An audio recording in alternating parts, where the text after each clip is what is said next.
So, good morning, good afternoon, and good evening to all my friends around the globe who are practicing this art of homeopathy and healing people. And today I'm going to share something which is which was really an interesting thing right from the day I started practicing homeopathy. To tell you my real story is when I started practicing homeopathy, it started with this book itself, Dr. Boericke's Materia Medica. I was using this book like a novice, seeing those italics and prescribing those remedies, and it worked wonders. And at that time, when you're just into practice, some remedy acting and getting marvelous results excites you. It became an addiction, and we started using this book by seeing the factual details in the book and prescribing. Then we met so many teachers, but when we met the best clinicians, we found that most of the clinicians use this book in their practice. I'm talking about clinicians who give results in clinic, where pathologies and cases are resolved, where you see factual transformations. And most of the clinicians used to have this book. So, after meeting so many masters, the need to understand this book in its depth started becoming more and more deeper. And I started exploring what Dr. Boericke had to say. Now, this lecture is a very, very introductory lecture, and some things which I have discovered were very awe-striking for me because of the results that they gave, and it was very astonishing for me to even think that how did he write this? And with this surprise and awe, I started understanding Dr. Boericke. I don't say that I have really understood him completely, but whatever little I have understood has made me more confident in my practice because of the results and the beauty with which he has written. So today's lecture is basically a very basic lecture of introducing the idea of understanding Boericke and the depth of the way he has written with some examples. I will do some case take ideas of how to take a case according to Dr. Boericke. I will tell you the construction of the book and give you something as a background so that you can think like him and see how it works in your practice. Obviously, most of y'all must have read this book. Most of y'all are using this book. But today, what I'm going to try and show you are some facts which are written between the lines. And many things which are written between the lines are sometimes understood much later, and that keeps us away from understanding the remedy and changing the pathological conditions. My dear friends, don't you see in Boericke many a times he has written so many pathological conditions, so many different syndromes being treated. But after reading that remedy, it is not very easy to prescribe and treat the syndrome. Why? Because he has only written the fact, because he has written something which we need to decipher. And to decipher this is an art. And the journey to decipher this was the most interesting journey of my life. I have never enjoyed something so much the way, and I am still enjoying understanding Boericke. So, with these humble words, I would like to start today's lecture, and I would be requesting you to just wipe off all those things which you have learned earlier. Don't be judgmental. Just see how it comes to you. Maybe you have questions you can write to me or we can discuss later. But try and understand a newer perspectives for those who are younger, and for seniors, maybe this can be a repetition to them also. So, Dr. Rajesh, with this introduction, I would go back to the slides.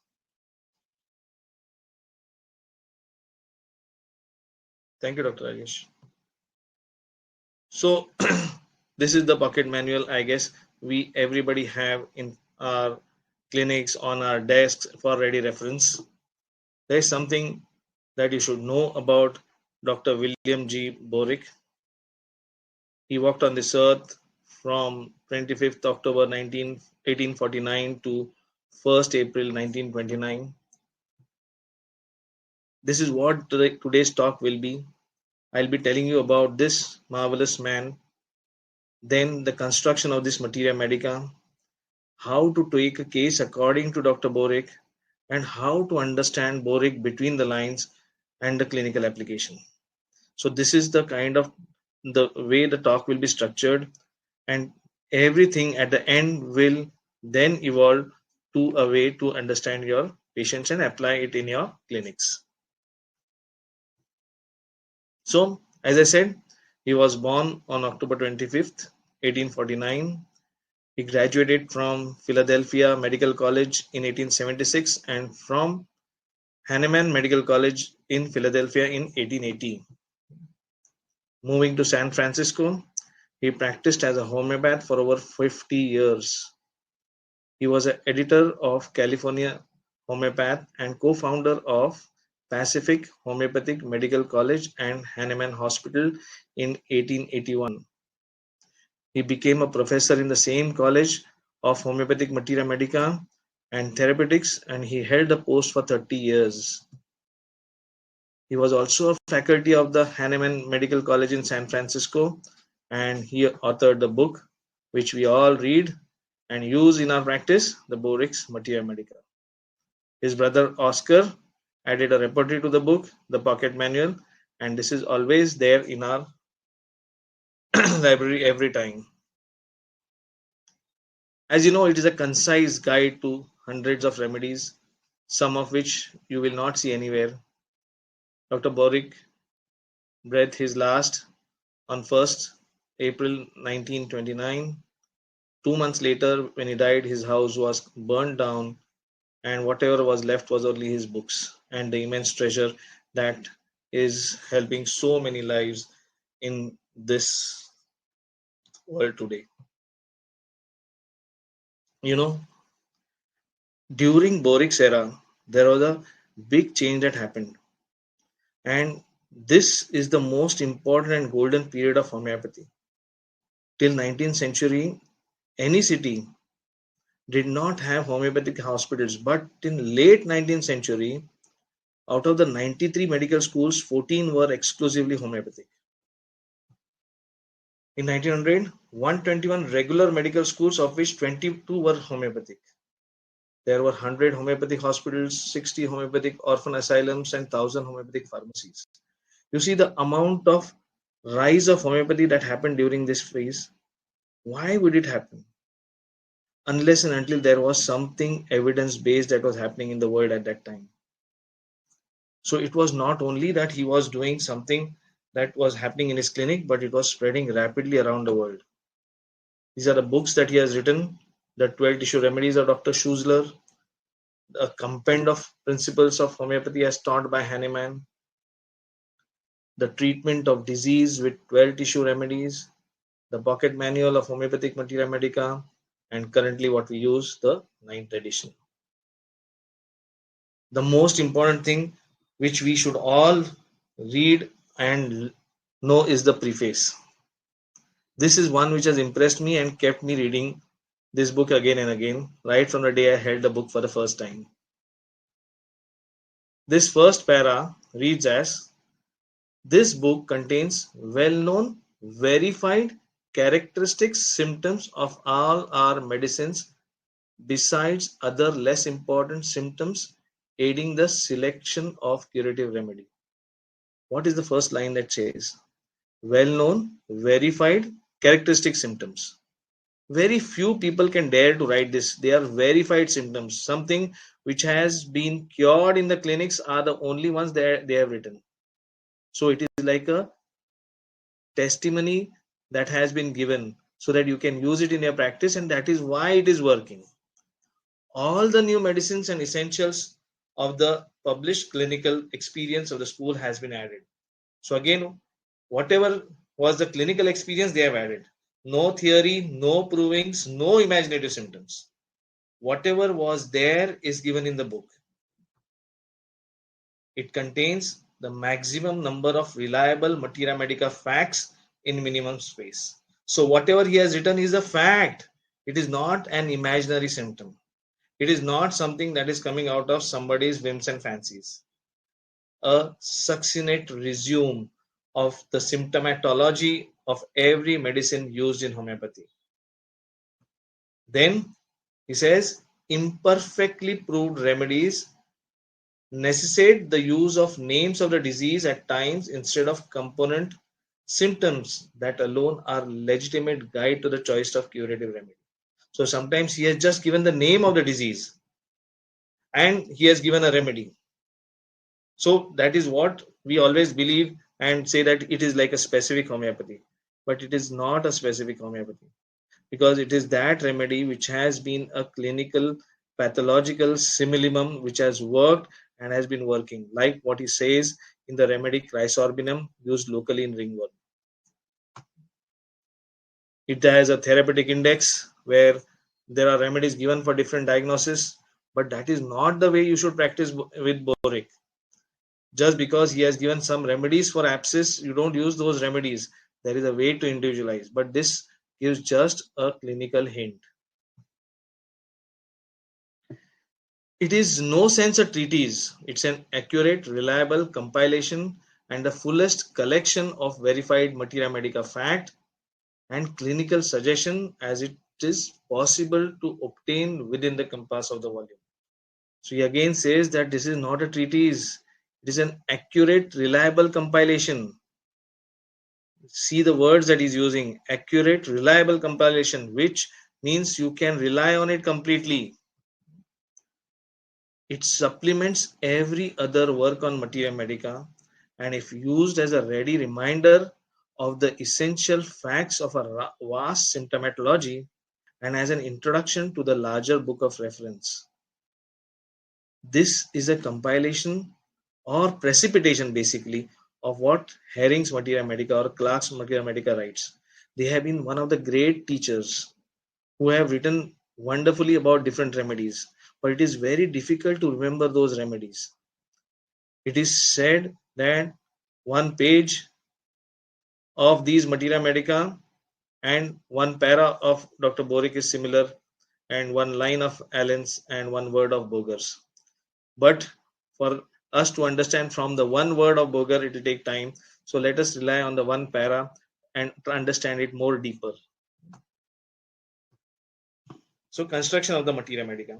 This is for our juniors so that they understand how the materia medica is made, because many a times it so happens when we are in the first few years of practice, after reading the first remedy, the third or the fourth remedy appears similar.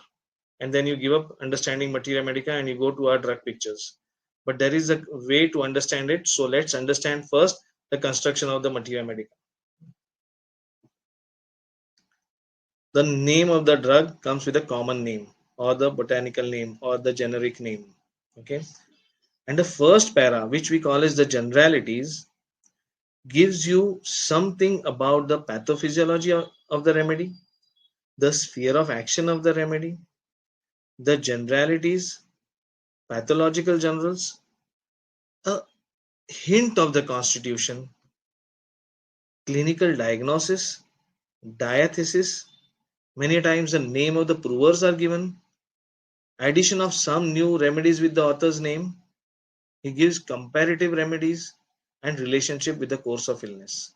Now this whole is compiled in just few lines, but this is the most important part of the materia medica. If you understand this, then understanding of the whole remedy becomes easier. And I'm going to show you with examples so that it sinks in properly and you start seeing it that way. Because if you read the first para factually, then every remedy will appear similar. But when you go deeper and try and understand how he has written it, then you will understand how to differentiate between the remedies and what is the depth with which this master has written. So the first paragraph will bring forth the core, the essence, the red strand, the key and the genius of the remedy. So it gives you everything together, but it is for us to see. The moment you understand this, it opens huge vistas of prescribing this remedy. If you understand the generalities, then you will be able to apply this remedy in any pathological or clinical condition. But the most important thing is to understand this. And this is the whole secret. And then the secret unveils as you go ahead with the remedy. And I would urge the new students to focus on this. If you can focus on this and spend time in understanding it, and I'm going to give you how to focus on this and understand it, then the remedies will become like a child's play. So let us understand the construction with a simple example. Today's lecture is about very simple remedies. As we go in the series deeper, we can go to those complicated remedies, those remedies which talk about the marvelous pathological reversals. But today's lecture is being made only to understand these remedies with very simple examples. See, each anatomical chapter is a subtle expression of the physical or the mental condition within minimum words, requiring the deciphering of the sentence to understand the exact symptoms. It gives you the expression of the physical or the mental condition in very minimum words, but it is for us to understand those sentences properly, to understand what he exactly means. It is not just a factual sentence. The things which he has written in italics are those clinical symptoms which, when applied in your practice, even factually, will give you some relief. So even if you see the symptom directly and apply, the patient will have relief. It may not be cure. Means he has verified that symptom clinically so many times. So the things in italics are the most important part. Then let us take with the example of the remedies costing, which we very often use. Let's understand this. In generalities, he writes, it manifests its action mainly on the chronic, rheumatic, arthritic, and paralytic affections. Then he writes, broken down seniles in catarrhal affection of the air passages. Then down he writes, local paralysis, vocal cords, muscles of degglutination, tongue, eyelids, face, bladder, and extremities. Children are slow to walk. Okay. How do we understand this? First, he writes the disease conditions where this remedy can have its action on: chronic rheumatic arthritis and paralytic affections. So this is the sphere or the disease conditions which will come under the domain of this remedy. Then he says the pathophysiological action. He says in catarrhal affection of the air passages. Means what is in catarrhal affection? Where there is a increased secretions in the mucous membranes, especially of the air passages. He does not write about the stomach. He doesn't speak about any other affections of any other system. He's so very specific. And then he writes local paralysis. He doesn't say that it is a general paralysis. He says it's a local paralysis of vocal cords, muscles of degglutination, of tongue, eyelids, and so on. So it means that whenever you see a local paralysis, there is a chance of this remedy, but not to apply only on its pathological expression. You have to see the journey. Then who it is suited to? It's suited to broken down seniles. Now, what is a broken down senile? Is a person who's nearly in old age or maybe of an oldish types with dark complexion and rigid fibers. Then a person with dirty white sallow with warts on the face. So he has given you a visual picture of how this person will look like. So he gives you a visual picture. He may not say how the person reacts, but he'll tell you how the person looks like. So this gives you an addition information about how the person is like. Then the cause, which he says, is emaciation due to disease or worry, long lasting grief, sudden emotions, and exposure to cold air. So he tells you what the cause can be. The cause, as mentioned above 3, will affect where? On the air passages either or on the muscles. Another cause can be cold air. So what will happen after this? It will cause first either a catarrhal of inflammation, or weakness progresses until we have gradually appearing paralysis. So what he says, the paralysis doesn't come sudden. It happens very slowly. And it is because either the emotional cause or due to exposure to cold air. Where the paralysis occurs? Locally. So now you know it is for who, which type of constitutions, and it is for what kind of conditions. Another remedy. This is the remedy Ledampal. It affects especially rheumatic diathesis going through all the changes from functional pain to altered secretions. Now he here talks about same rheumatic diathesis, but he talks about functional pain and altered secretions and deposits. So what happens here is the patient will have a same tendency, but the pain is more predominant, and there are secretions which leads to deposition. So we know this remedy is a very good remedy for gouty type of arthritis or gout. And he tells rheumatism begins in the feet and travels upwards. So you know who this patient will be. It is a patient who has a tendency to rheumatism and has a tendency to form deposits, and it goes from below upwards. Secondly, there is a lack of animal heat, that is a chilly person, but he can't tolerate the heat of the bed. This contradiction makes him individualistic. Are you there with me? This is the most important thing which he gives even in the generals to make you understand what the individual can be like a bit more. He says gouty nodosities, ball of the great toe swollen, and in the bracket he writes bothrops. Rheumatism begins in lower extremities, opposite of kalmia. So he gives you how to differentiate between the remedies also. In kalmia, it is going from above downwards. And in bothrops, same pain is there in the toe. But how will you differentiate bothrops? Very simple. If you open bothrops, what is bothrops known for? Once we understand the generalities, once we understand the way the remedy acts, it is very easy to differentiate the remedies. You don't have to go into the deepest mental maze of symptoms and then differentiate. It is a venom is most coagulating. We should expect to find under these remedies symptomatology of thrombosis and thrombotic pneumonia, as hemiplegia, aphasia, inability to articulate, etc. So it is basically in hemorrhagic constitutions. And there he writes pain in the big toe. Here the pain in the right big toe is similar but not same, because the pathophysiology of this remedy is different and the diathesis of this remedy is different.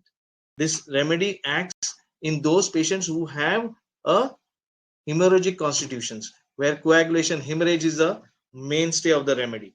So even if a patient comes with a pain in the great toe, and if you know the diathesis, by even understanding the diathesis, you can differentiate these two remedies. So that is the reason the generalities is most important. And that is the reason you should understand the generalities to the core. And you can individualize at this level also. Let's go further.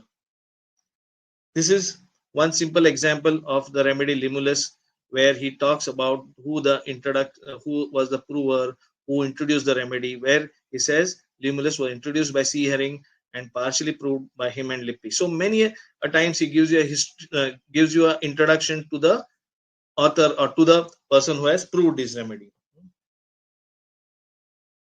Now, this is the most important part of today's lecture, which will come again and again. And I want that you should understand this properly. The progress of the disease from the most primitive or the earliest ailment to the different pathological conditions and the order in which they appear through the patient's life has been given huge predominance. Now you will ask me where. He has not written it like that, that this happened and this happened and this happened and then the patient become like this. But this is exactly what he talks about between the lines. And that is the reason that we need to now develop a different way to think in each case. So this is what you need to pay attention. The most primitive ailment means the thing that started first, and then what happened next, and then what disease came next. I am not talking about the CPS timeline. I am talking about from inflammation to degeneration to destruction, how the pathology progressed. And this progress of pathology is the one that you need to regress to get the pathology back to normal. And if you understand this journey, then the core of the remedy is understood, and then you understand the journey of the patient, and you can reverse this easily. And the whole lecture today will be how to see this in the patient. Example, simple example I am giving you. In the remedy arbutus andracne, I had one case where the patient was having rheumatoid arthritis. We treated him. He was partially better with the remedy, some phosphorus, something. At one point in the case got stuck. We gave so many different stimulants, but did not work. Till the time he told me one of the very important history that it started from the skin disease. And after the skin disease was treated, it went to the joints, and then the disease is what I am seeing today. With this progress and this shift of the illness, when I gave a dose of arbutus andracne, the patient's illness completely reversed and the skin symptoms appeared. And then the treatment became much easier. So the course of the illness which it talks can be so simple, may seem so trivial, but that can be one of the breaking points in so many of your cases.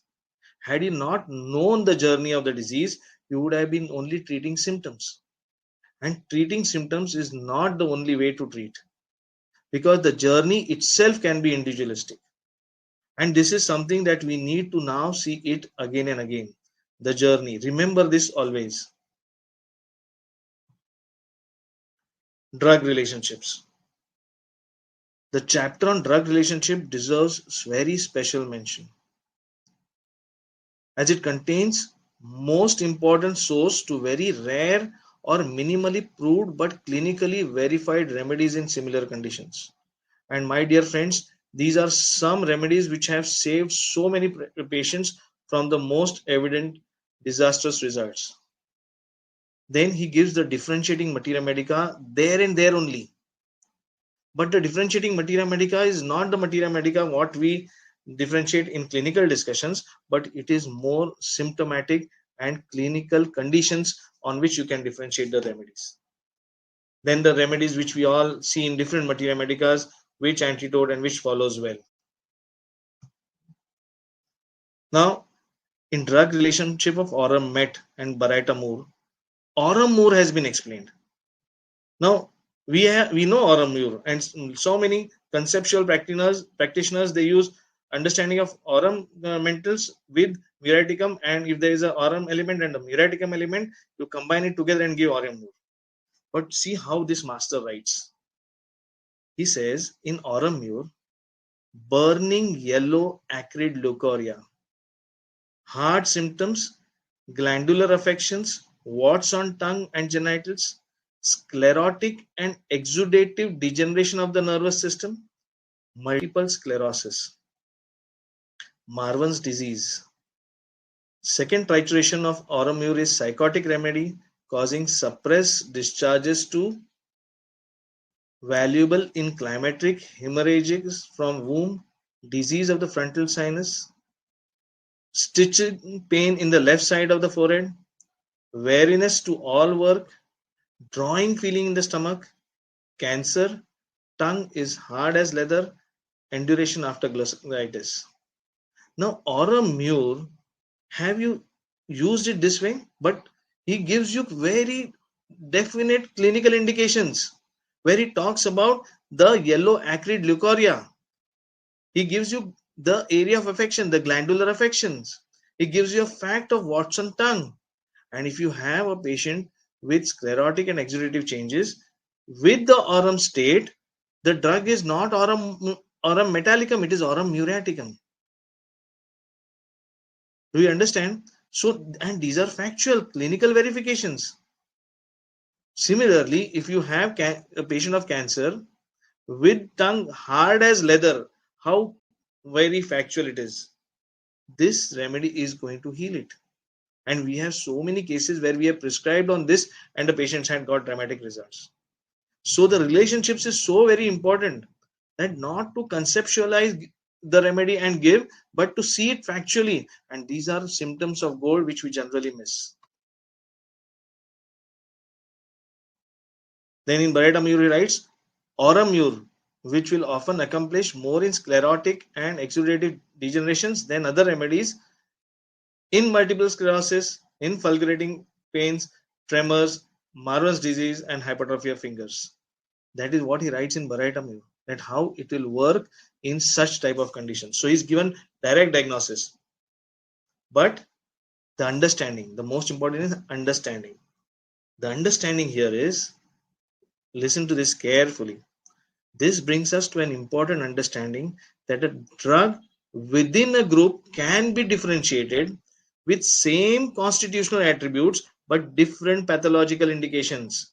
So Auramet can be differentiated with Auramur with the same constitutional attributes but different pathological indications. That is very, very important. We never considered pathologies to differentiate remedies, but when you see the relationships, you can consider this pathology to differentiate those remedies. Similarly, same pathological conditions and different remedies as in Baraitamu. This is very, very important tip. And this is what we are going to discuss further as we go deeper into dwelling this master and his wonderful science which he has written in this concise book. Potency, yes, he tells you about the potency, but not about the way we ask in the seminars, sir, what potency? He has his own ways of prescribing. He guides us with the potencies and the way of administration. And it may be of some potency which we don't use nowadays, but you can just use the potency which we have learned in the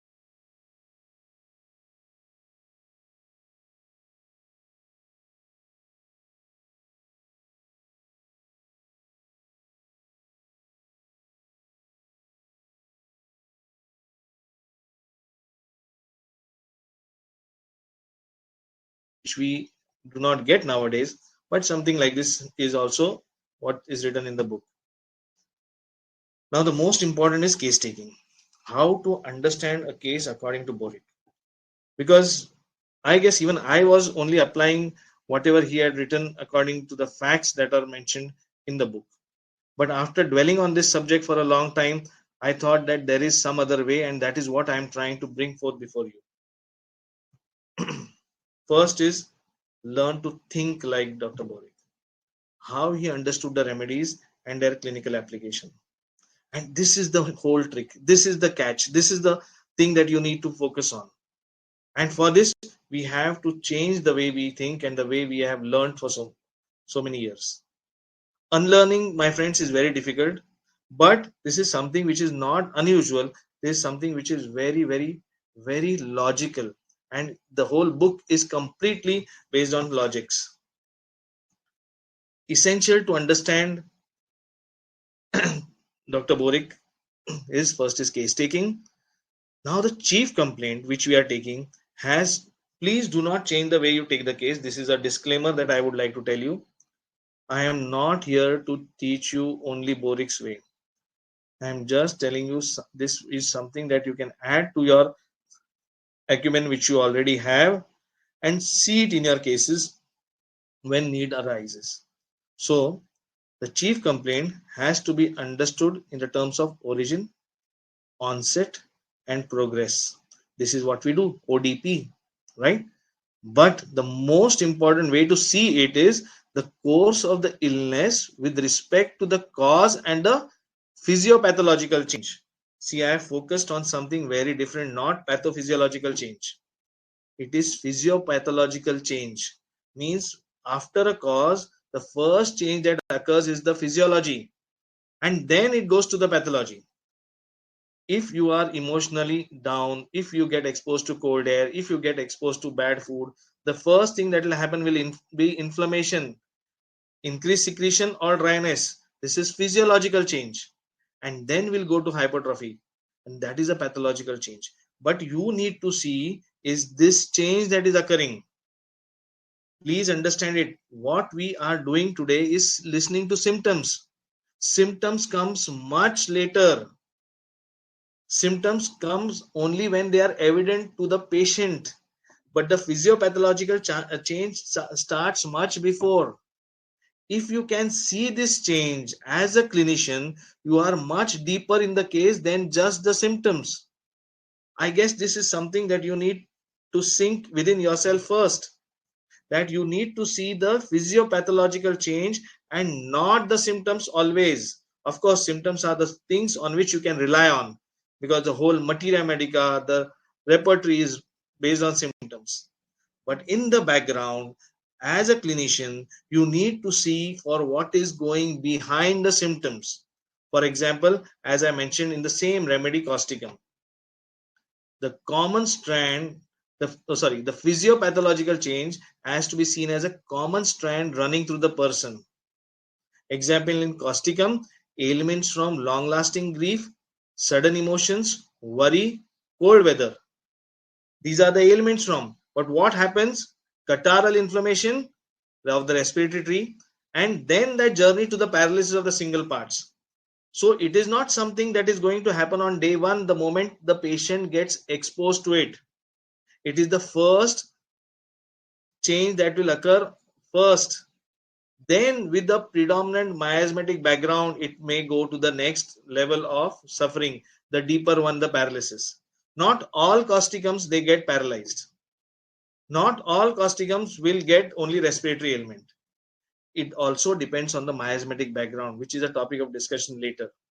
But no, you understand the journey of causticum. The journey of causticum is from the emotion to inflammation and then to paralysis. And this is the most important thing that you need to understand of causticum. Let us understand by another example of asculus. The action, now this is the first generality. The action of this drug is most marked on the lower bowels, producing engorged hemorrhoidal veins. We all know asculus is a remedy for constipation and piles and backache. Much pain, but little bleeding. And now the main part comes, which is for us to understand beyond the symptoms. He writes venous stasis. Then he writes general varicose veins of purple color. Everything is slowed down. So venous stasis general, it means what? It means there is a problem with the venous circulation, not at a local level. It is a general problem. Then he gives you the color of the veins, how they will be. And then he says everything is slowed down. This is most important, because this is not going to come in the repertory. This is something that you need to see beyond symptoms. What do you mean when you say everything is slowed down? The digestion, the heart, the bowels. Torpor. Torpor is another condition where everything gets slowed down. Congestion of the liver and the portal system with constipation. Now in this first para, he gives you the whole essence of what is going on beyond in the patient. I hope you understand what I am telling you. Do not look at the symptoms there. Look at what is going on beyond the symptoms. What is going on is the venous stasis that is occurring, which is slowing down everything. And it is evident by the purple color of the veins. The digestion, the heart, the bowels, everything is slowing down. And now it is for you to see it everywhere. And he writes beautifully in each chapter. That is what I am going to now show you every chapter by chapter. In the eyes, he writes, with enlarged blood vessels. Heavy, hot lacrimation with enlarged blood vessels. Why do you think these blood vessels get enlarged? Then he writes, in the nose, pressure at the root of the nose and dependent on hepatic disorders. Why the thing in the nose have to depend on hepatic disorders? This is a reflection of the portal system. So the portal system getting slowed down, and the pressure and the distension of the blood vessels in the eye is a reflection of the portal system getting slowing down. You go to the throat and he writes follicular pharyngitis connected with hepatic congestion, and in caps he writes veins in pharynx distended and tortuous. Why do the veins in pharynx have to get distended? That is another evidence of the general slowing down of the circulation and the venous stasis. That is what he meant in the first line when he says venous stasis general. And this is something that we need to understand deeper. And this is something that we need to see in the case. Not only the backache and the piles. This is very, very pediatric or the superficial case taking. The day you can see this happening in the patient, you are much deeper. You are much deeper at the level of individualization, and you are not now subject to intellectual interpretation, because this is individualistic to the patient and most perfect match to the remedy. And this is something that is what you need to understand.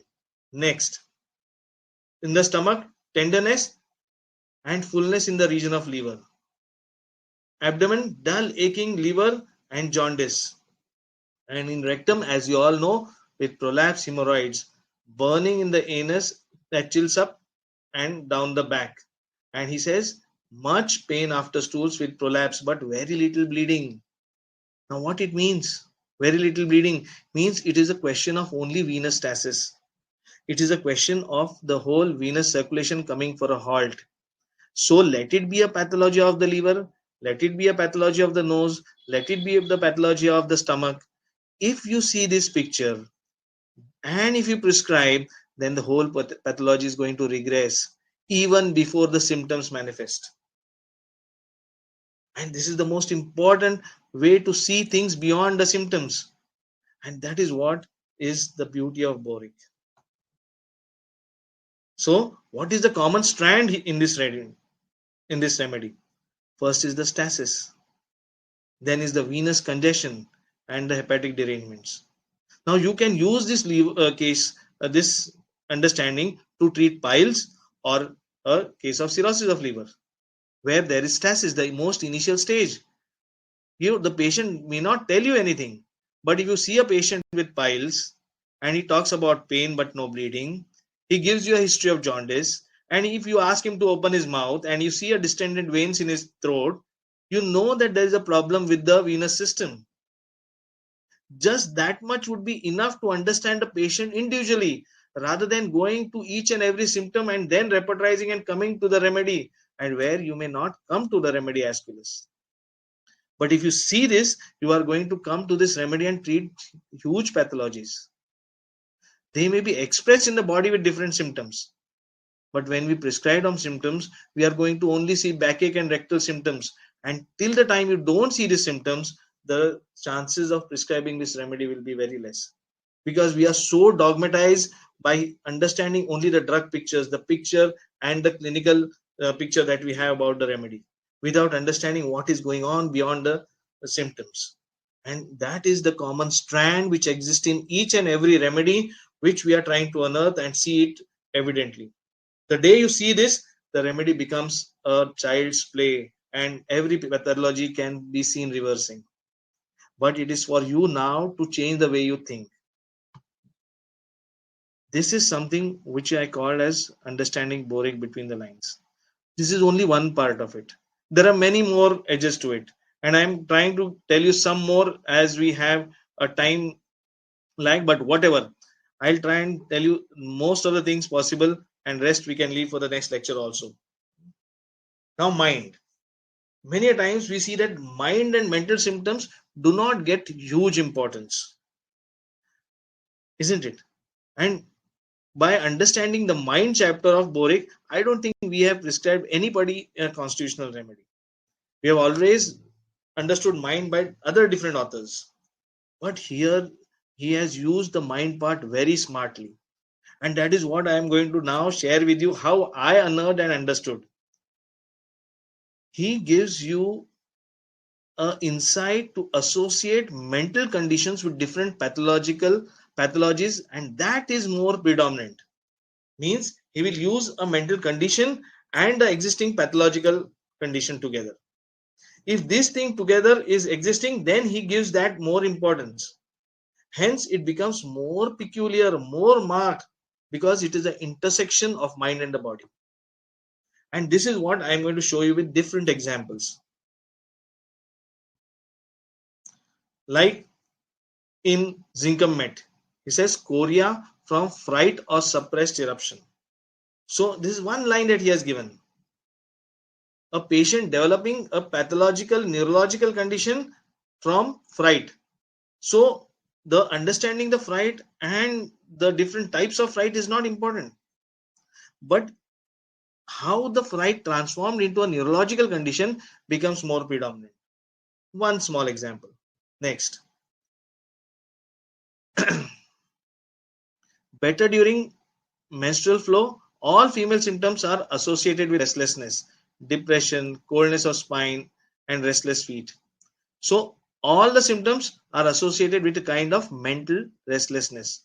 Nymphomania. This is also a type of mental condition associated with a physical ailment.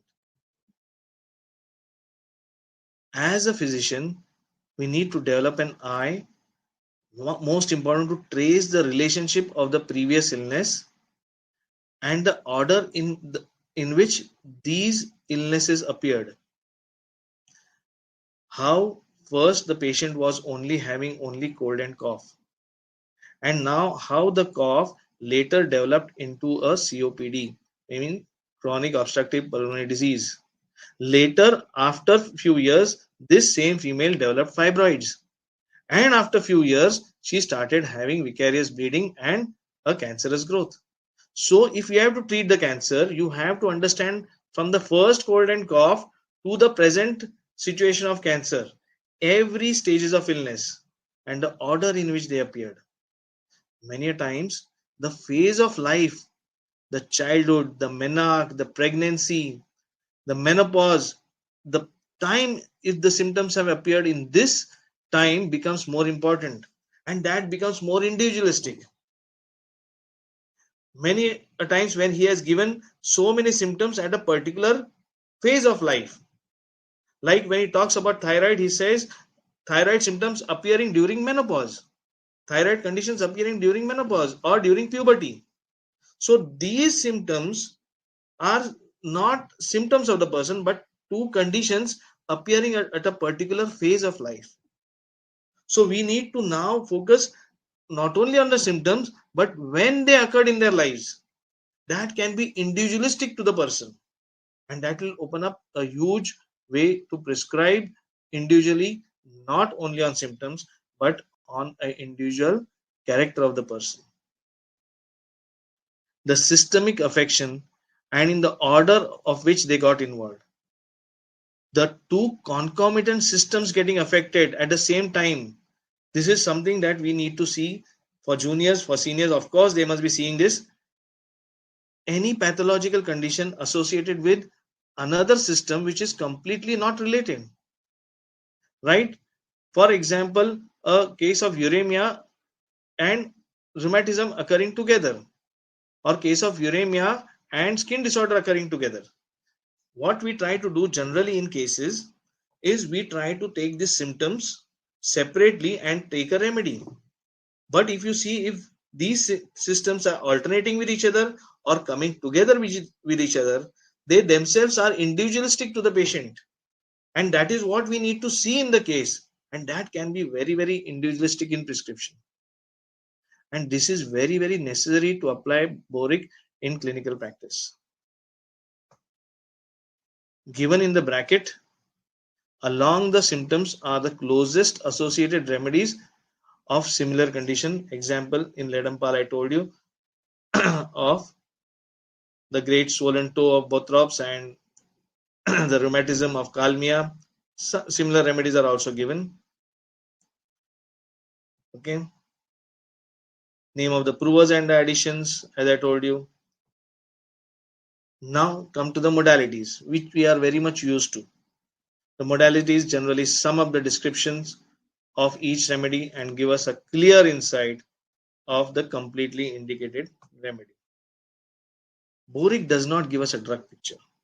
This is the very sad part of the story, which is a disappointment to so many of people who want to know how Pulsatilla is, how Naxomica is, how Staphylos aureus is. It does not give you a drug picture to imagine how the person is, but he gives you a complete, thorough, clinically verified symptoms from cause to the mental, physiological, and pathological course of the illness in the person. So you will be able to know who the person is. You will be able to see what that person and what the remedy the patient will need without being prejudiced to particular personality.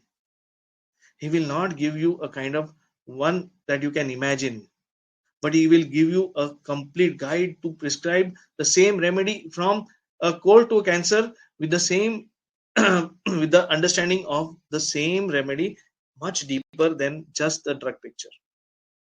And this is the beauty of Boericke.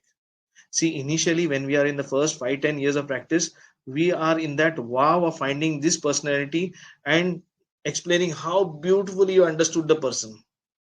But as the days goes by, when more pathological and more severe pathological conditions come up, you are more focused on how to save the person from this condition. And that is the time the symptoms and the pathology is so overwhelming that the individual loses his constitution many a times. He loses his individuality and he is overwhelmed with the pathological symptoms. This is not happening only in cold and cough or cancers. It happens in your day-to-day practice. And for that, it is very important to see the patient beyond symptoms. And the moment you start seeing patients beyond symptoms, it is not only that you are going to treat pathologies, but you can even prevent pathologies from happening if you can treat the physiopathological change. And that is the key to the whole whole thing about homeopathy that I find. Not only treating the symptoms, but trying to find what comes before the symptoms. And this is what is given by Boericke. Every remedy, page by page, he writes about it. But the problem with us was we never understood this. There was nobody to tell us that this is what you need to see. We waited for the symptoms to appear. We waited for the patient to suffer. We waited for everything to come as a drug picture to see how beautiful he is, rather than to actually prescribe at a level at which you could have stopped it. This is still in the process of being the most final art, but we have been successful in doing in many conditions. It gives you the essence of the remedy and teaches us to see beyond symptoms. The exact point at which the body reacts and creates the pathology is very, very evident here. Hence, the information is factual, unconditional, unprejudiced, and universally applicable. That's the reason why when Boericke has written 100 years ago in some other part of the world is factually applicable and changing and reversing pathologies in every parts of the world. That's the reason every clinician who is practicing with maximum amount of patients is using this book as a reference guide. In some smaller remedies, the mind symptoms also have been described excessively, but how they are described is some other magical way which I am going to share with you. For example, in petroleum, I came through a rubric like quarrelsome intoxicated vein. Means if the patient is intoxicated, he becomes quarrelsome. And then I try to understand why this rubric has come. And this is a time when I was trying to understand petroleum. And to my surprise, when I understood the source and the toxicity of this remedy, it is written there the disorders met with petroleum extractors and refiners, means those people who are working in refineries and those who are in places that are associated with petroleum products. You see disease of the skin, subcutaneous tissue, depressed nutrition, anemia, dyspepsia, irritability, and nerve troubles, and a case of mental depression. irritability. Now, these are toxicity symptoms of the remedy, though it has come in the provings. But this is the source from where it comes. So it is not only the mental symptom, but it is the source from where the remedy is produced. On toxic condition, we have so many symptoms that are coming as mental symptoms, but we think that they are symptoms only of the provings. There are many more cases that which we can give you the physiopathological chain. Don't worry. So let us understand this with cases. It is a case of acute exacerbation of migraine. I am showing you very simple cases because I understand a lot of students here also, so that they should be able to apply in their practice. A 30-year-old young lady came to me with migraine since 5 years, presented to us with acute exacerbation of headache since 4 days. Chief complaints: migraine, frontal, radiating from neck, eyes, occiput and ears, throbbing type of pain, associated with gastric complaints, distension. There's burning in the eyes with lacrimation. She was very short tempered and used to tremble in anger. Extremely sensitive. Even touching the hairs would cause pain. Combing was very difficult for her. Okay. So these are the modalities: aggravated eating, aggravated hunger, aggravated touching hairs, combing, aggravated going out in sun, aggravated strong smell. And these were the pointers to the remedy: gastric headache, lacrimation headache during, headache, head pain, aggravated touch, hot food desires, hunger aggravates, trembling with anger, whatever. The remedy that came out was chelidonium. Okay, so we prescribed chelidonium. After giving chelidonium, there was slight relief in the complaints. Headache reduced 40%, but persisted. Beyond this, it did not improve. Okay, remedy is not important. Focus on what I'm trying to tell you. This is not about the remedies. This is about how we come to the remedy. So she was reviewed again. And when she was reviewed, she told me something very, very interesting. And that interesting thing was, apart from the symptoms which I had, she told me the headache extended from neck to eyes. The cold air used to make her feel better, and menses used to make her feel better. But she said it all started since the time I removed the IUCD. Till the time the IUCD was on, I was okay. But the moment I removed the IUCD, the whole thing started. Now, how do you understand this? Where do you see this? We do not have a rubric here. Okay, but we do have a rubric, but you need to understand it more better. So, how to understand was the most important. The most important thing is there is something that happened to the uterus leading to headache. So, headache is a reflex symptom of something happening to the uterus, which has now shifted to the headache. That is what is the journey of the case. Now, how to find this? When we were reading, we put these pointers: headache cause uterine disease reflex, headache after cold air ameliorates, extending to the neck. The remedy that came out was semicifuga. And there you have the symptom: headache cause uterine disease reflex symptoms after. But the thing is what I read in the Materia Medica. In the head chapter, he writes, shooting and throbbing pain in the head after mental worry, overstudy, or reflex of uterine disease. How do we understand this? As long as it is mental worry and overstudy, seems logical. But when it talks about reflex of uterine disease, it is completely illogical. Now, this is exactly what is about understanding Boericke between the lines. It is written in Chaudhary also, it is a great remedy for headache, but the headache is of uterine in origin. The congestion of the head is effect of suppression of uterine discharges. So you see, all authors, they write about something to do with the uterus and the headache. Let's go deeper. But before that, I'll just tell you about the case. We gave the patient Simisifuga 30, 200, 1 m, 2 doses each, and the headache improved more than 40% to 60%. We kept the patient on Simisifuga 6C twice a day, and over a period of month, the headache completely disappeared. There was no gastric distension hereafter, and afterwards, the patient completely resolved. That's the reason now I thought that let's see what Simisifuga is between the lines. If you see the generalities, they write especially useful in nervous rheumatic subjects with ovarian irritation, uterine cramps, and heavy limbs. So he writes rheumatic nervous subjects. Then he writes crampy pains, primarily neurotic in origin. Do you understand this? What he writes? It is neurotic in origin. He doesn't write it is uterine only. There is certain amount of neurosis.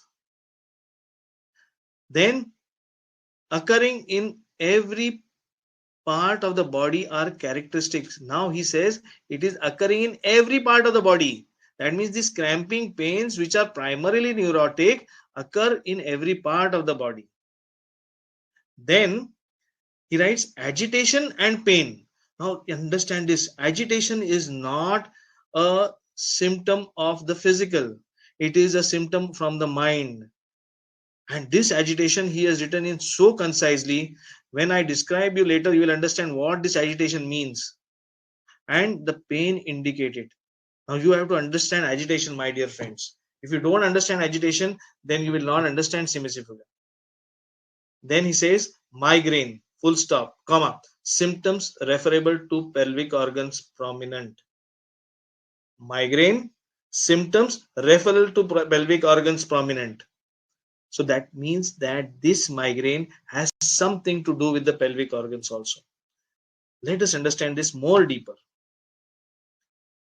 In the head section, he writes wild feeling in the brain, shooting, throbbing pains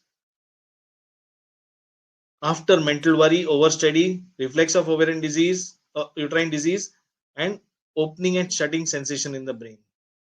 Then he writes ears sensitive to least noise and tinnitus. What this means, I'm just splitting it for you. It acts on the cerebrospinal, muscular, as well as uterus and ovaries. This is the sphere of action. This is where Simisifuga will act. And with whom, which type of patients? With rheumatic patient of nervous constitution. So he qualifies the diathesis and also the type of the person that he will be. He will not give you an imaginary picture of what Simisifuga is, but he tells you what the tendencies will be. With ovarian irritation and uterine cramps. So then it specifies to the organ where the range of action will be. Then he says muscular pain is primarily neurotic in origin. It means reflection of the mind on the body or the course of the illness. So in the course of illness, there will be neurosis. And now neurosis has a huge spectrum of mental symptoms. And when we go to the repertory, you will be astonished to understand neurosis. And you will get lost in these neurotic symptoms. But he has just compiled it by this one word, neurosis. Agitation and pain indicated. And again he says migraine, symptoms referable to the pelvic organs prominent. This is the journey of the patient that you need to understand. The whole thing will start from the pelvic organs and reflect to the mind, reflect to the body, reflect to the joints, reflect to the cerebrospinal sphere. Go ahead. Now, as I said, he says mind symptoms, we said, does not have most predominance. But in this mind symptoms, he gives a wonderful mental picture, which we know what it is, but we will not be able to decipher. Like, for example, sensation of cloud enveloping her. This is one of the very important rubrics of Simisifuga, but hardly 1% of a patient in the clinics will come and tell you that there is a cloud enveloping on her. Or we will have some interesting ways of twisting this idea and presenting with a kind of delusional explanation. Then trade depression with dream of impending evil, fear riding close carriages, being obliged to jump out, incessant talking, vision of rats and mice, delirium tremens, tries to injure himself, mania following disappearance of neuralgia. Now, this is something which we don't see clinically every time. Then, how to understand this? This is exactly what he talks about neurosis. And this neurosis has to be understood in a peculiar way to prescribe simisifuga. And let's now go ahead to understand this. If you go to the repertory, the whole reason why I had to open the repertory is to tell you this: headache, congestion from lochia suppressed, headache, congestion, suppressed discharge, headache, vortex, menopause during, headache, menses, heaviness before. So there are so many symptoms of the head which are in relation to the menses or a uterine complaint. One. Next, if you see, the whole delirium and delusion symptoms are all associated with a kind of a menstrual complaint, like for example excitement, climacteric period during, and all these symptoms here are symptoms of complete neurosis. Delusion rat running under the bed, delusion mice sees, delusion rat sees, sheep sees, they are all neurosis. But when you go further, you see mind excitement, climacteric period during, excitement menses during, fear disease incurable of being, fear insanity climacteric during, fear pregnancy during, fear murdered of being, hysteria climacteric period during, insanity climacteric period during, insanity neuralgia with disappearance of, insanity pregnancy during. So if you see, all these rubrics of the mind are associated with a some kind of uterine situation. Are you there with me? So this is the reflection, this is the course in which the disease progresses. But we get lost in finding these rubrics without understanding the course. The course of the disease is much more deeper than the rubrics. And if you can see this happening in the patient, you need not go to understand each and every rubric, but you will be much deeper in the case. This may require some kind of training or some kind of practice, but this is what you need to develop to understand where the disease progressed. This is how is the course of the illness. From the excitement has come from something which has been predominantly present in the genitourinary tract, basically the uterine complaint. Next, if you see here, mind restlessness, suppressed discharges from, sadness, pregnancy during, sighing, menses during, suspiciousness, climacteric period during. So you see, all the mental symptoms are related so much to the uterine condition. So now if you understand this, if you understand simisifuga, the predominant emotions like sadness, fear, restlessness, anxiety, hysteria, suspiciousness, they are coexisting or is a reflection of uterine and menstrual complaints. And that is what you need to see only, my dear friends, is how the disease traveled from the menstrual problem to the emotional sphere. If you can see this journey, then finding individual rubrics to prescribe becomes shortened. And this journey is more individualistic than the rubric, because rubric can, it's not against repertorization. Again, my dear friends, please understand, we all do repertorization. That's the reason I showed you repertorization. But once if you understand this journey, the physiopathological journey, then it will be very easy to understand the patient deeper. And it is for you to now see the patient beyond the symptoms by understanding the journey. And this is the reason I told you that you have to see as a physiopathological change. Next, so what is there between the lines? If we understand him deeper, he has brought forth a peculiar characteristic mental state of neurosis, of the mice running, of the rats, and its association with the physical condition by not taking individual symptoms of delusion and imagination.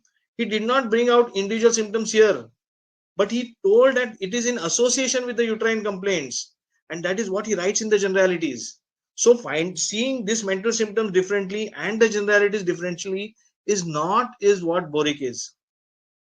Boericke is to associate the mental state with the physical condition. He does it very sweetly, very clandestinely, but it is for you to see it. He also further describes the course of the illness, the course of the disease, how symptoms shift from one system to another, and it is unique, peculiar, and characteristic of the individual. This is the most important part of Boericke when you understand this between the lines. This does not end it, slightly more deeper. If during the case taking, we make a habit of seeing the physiopathological journey, shifting of symptoms from one system to another, understanding the concomitant systemic affections, it will be individualistic, peculiar, surer, characteristic, and deeper to the case rather than seeing the symptoms. And this is very, very important. And this is something which we never did before. We were always lost in understanding the symptoms. But in many pathological cases, this is something that you need to see, which will give you an added advantage, which will give you another way. It is what I see is a new normal in case taking. And this needs real practice. In in the condition of eye, in the chapter of eye, he writes asthenopia associated with pelvic trouble. Can you believe that? We wouldn't have prescribed Simisifuga had we not seen this in this perspective. Eye condition as a reflection or association with uterine complaints. It is a kind of neurological pain which is in reflection of uterine complaint. How would have understood unless and until you knew that you have to see it this way? And that is what is Boericke all about. He tells you the course of the illness, which very few authors have been describing or making it so evident. Diarrhea alternating with rheumatism. And we have three remedies: Kalibike, Simisifuga, and Dalkamara. Mind you, it is not diarrhea after being suppressed, rheumatism occurs. It is alternating. Otherwise, abrotanum would have been the remedy here. But he writes characteristically that this is a peculiar symptom. This is an alternating condition and not the course of the illness. If it was a course of illness, some other remedy comes. But if you see in rheumatic nervous constitutions, this above symptom, then you will be able to treat this more deeper. So the rheumatic nervous constitution becomes the mainstay of the person, and this becomes the indication of the patient's condition. So if you have to treat, understand Simisifuga, what can be the entry points? The most important, which we all know, radiating pain from pelvis to the hip to hip pain. Then the rheumatic, nervous, neurotic constitutions. Now you understood what I guess should have understood what a nervous and neurotic constitution is. And where it comes from? It comes from a uterine condition. And what it is a reflection of? It is a reflection of a uterine condition, and where it can get reflected, it can be on the head, it can be on the eye, it can be on the joints, it can be on the mind. So you can use Simisifuga to treat hysteria also, provided you understand this journey. You can use Simisifuga to treat eye complaints or rheumatism if you understand this journey, or even diarrhea if you understand this journey. And this is what is to understand Simisifuga between the lines. Another case of simple case of vertigo. This brings out another aspect of this great author. It was a pediatrician who is an allopathic doctor, 58-year-old, walked into my clinic with persistent episodes of vertigo, not responding to conventional treatment.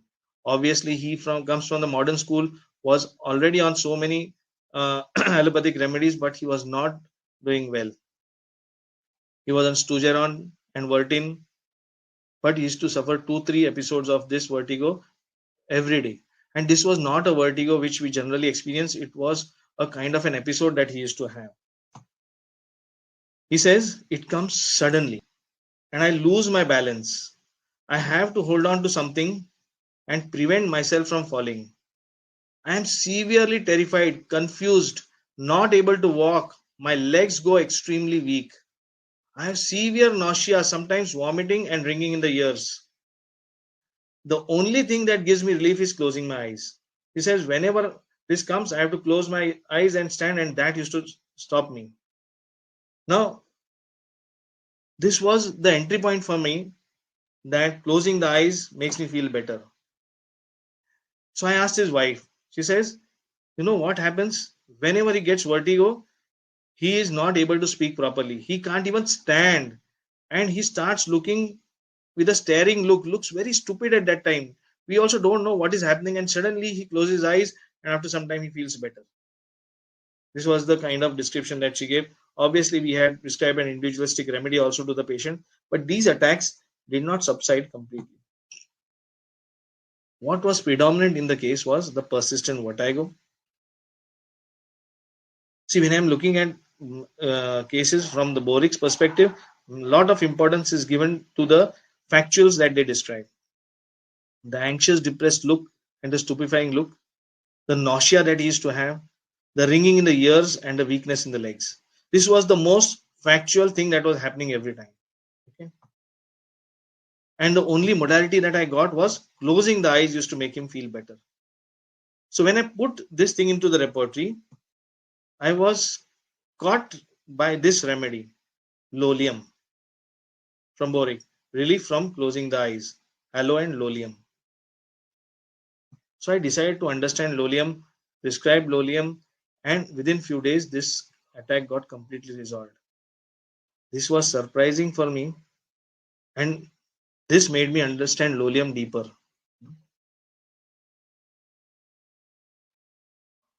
Let's understand Lolium. What is Lolium? Its common name is Darnel. And the name Darnel means stupefied. Can you believe? The name Darnel means stupefied, and the fact is that the plant's evil reputation is for very ancient date. This plant is very, very evil, that they say. The symptoms are the result of observations made on persons poisoned by eating a meal containing the admixture of Lolium Hamilton.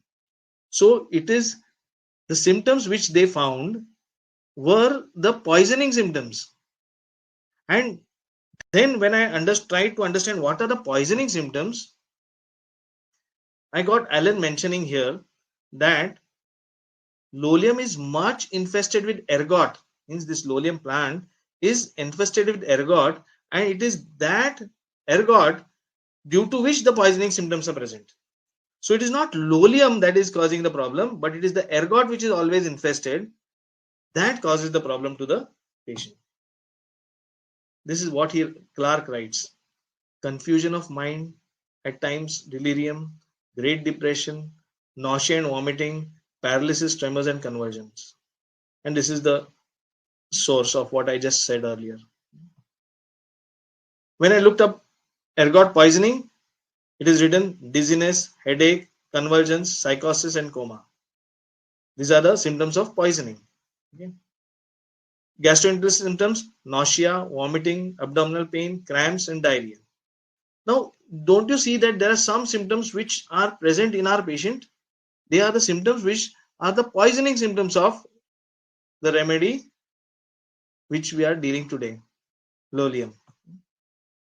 Here again, you see convulsive symptoms like painful seizures, spasms, paresthesia, mania, psychosis, nausea, vomiting.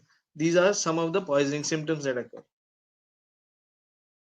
He writes in generalities, he has been made used in cephalgia, sciatica, paralysis, prostration, and restlessness. Now he writes prostration and restlessness. This is what he used to tell me, that every time after the attack, he used to feel very weak. Anxious, depressed, and confused. This is also one of the mental states. Vertigo, must close eyes. Noises in the ears. This is what he used to tell me. There's ringing in the ears. And in extremities, something which is very, very peculiar is written. Gait unsteady. Trembling of all limbs. Now, don't look at these symptoms only as symptoms, but now start looking at these symptoms as expression of which pathological condition. This is the way you have to now see it. Because here you are not going to find something very individualistic, but this is something which you are going to find something which is a toxicological expression. So you have to see these symptoms, do they match with any pathological condition? That is the way you have to read them.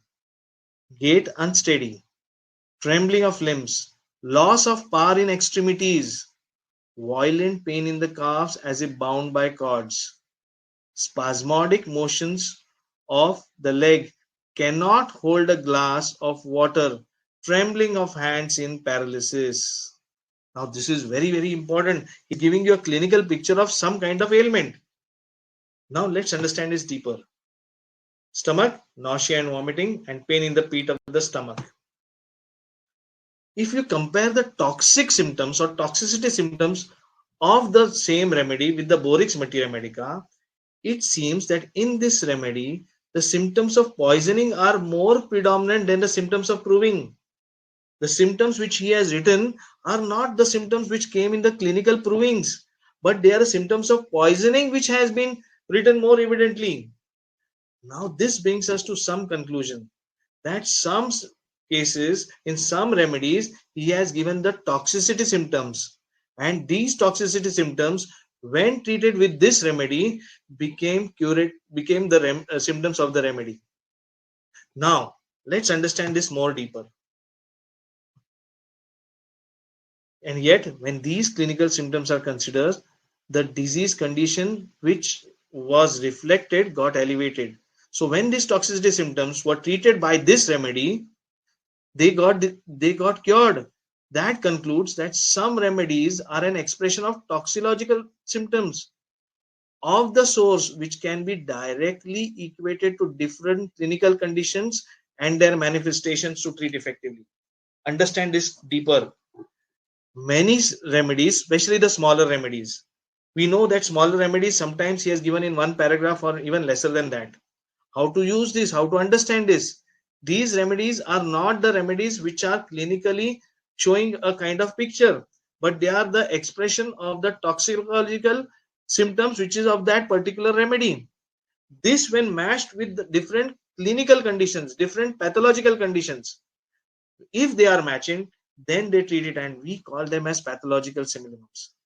It may not come from the proving, it will come from the toxicological expressions.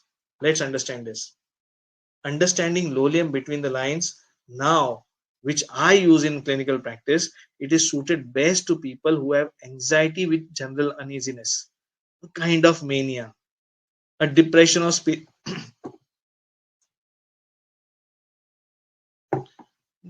depression of spirits, where a mental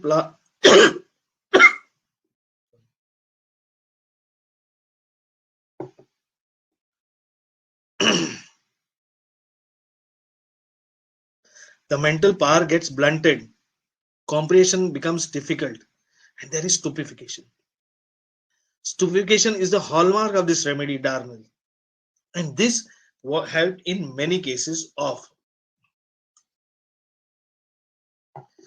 different gait disorders, vertigos, headaches with weakness, paralysis and trembling of the extremities, stiffness and pain in the calves, which are clinical presentations of many neurological conditions like Parkinsonism, PSP, and sclerosis.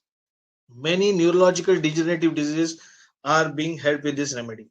So, if you have to prescribe lolium, this is the kind of mental picture that can be seen, which is not the symptoms of the patient. It is not the symptom which has come out of the proving. It is the symptoms of this particular neurological condition, which gives rise to this particular mental picture, and also a toxicological state of that particular remedy. And these are the clinical indications, the great disorders and the headaches and the vertigos, which are very similar to these clinical conditions. Now, lolium here is not the only remedy. There is lathyrus, there is sulfonal, and how to differentiate them in different conditions is also a kind of understanding which he has only given. And this is the beauty of Boericke of using these remedies. Now, these remedies now become a pathological simillimum. That's the reason when we use these smaller remedies, we get miraculous cures. Not because we prescribe just on the basis of symptoms, because we prescribe just on the basis of the physiopathological understanding and the toxicological manifestation. This is deeper to the symptoms, and this is what is understanding Boericke between the lines. Thus, opening a new window to prescribe in such pathological conditions. My dear friends, to some this may find very unusual, but this comes for us after 30 years of clinical experience and to so many masters who have been doing this. I am just trying to unveil and remove the dust over this. This is where matching the neurological syndrome with the toxicological symptoms of materia medica is what is given by this particular remedy.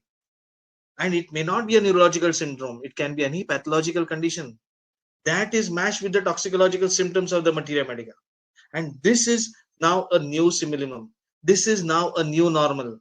So start looking beyond symptoms. Start looking into a condition which is a physiopathological, emotional picture of a particular toxicological disease, which is then compiled in the materia medica, and match this. Then you get a pathological simillimum. Entry points for lolium can be paralysis, tremors, difficult speech, unsteady gait. This is what we see in so many of the patients. Stammering speech, closing eyes ameliorates will be one of the symptoms which is verified clinically. Damp, wet weather aggravation can be another clinical verification. But this is where the indications will start. So, this is what I wanted to tell you about how to understand between the lines. It's not easy to finish, but to conclude, if you have to understand Boericke between the lines, you see every case the way he saw it. And to understand this, the materia medica is not the materia medica only of symptoms. His materia medica is the physiopathological journey from cause to the symptoms. And we are so dogmatized by waiting for the symptoms to come. I am now trying to tell you to focus something that happens before symptoms. Hence, the understanding of the journey becomes more deeper to understanding the symptom picture by understanding the physiopathological change. Seeing the concomitant systems in different clinical conditions and also correlating it with the materia medica is the new normal now, dear friends, in individualizing. This is something which we never did before.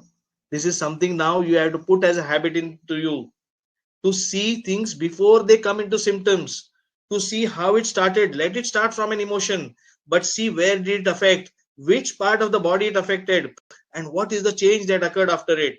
Let it be a small inflammation. And if you are not able to come to the inflammation in the treating the pathology, then you are half treating the case, my dear friends.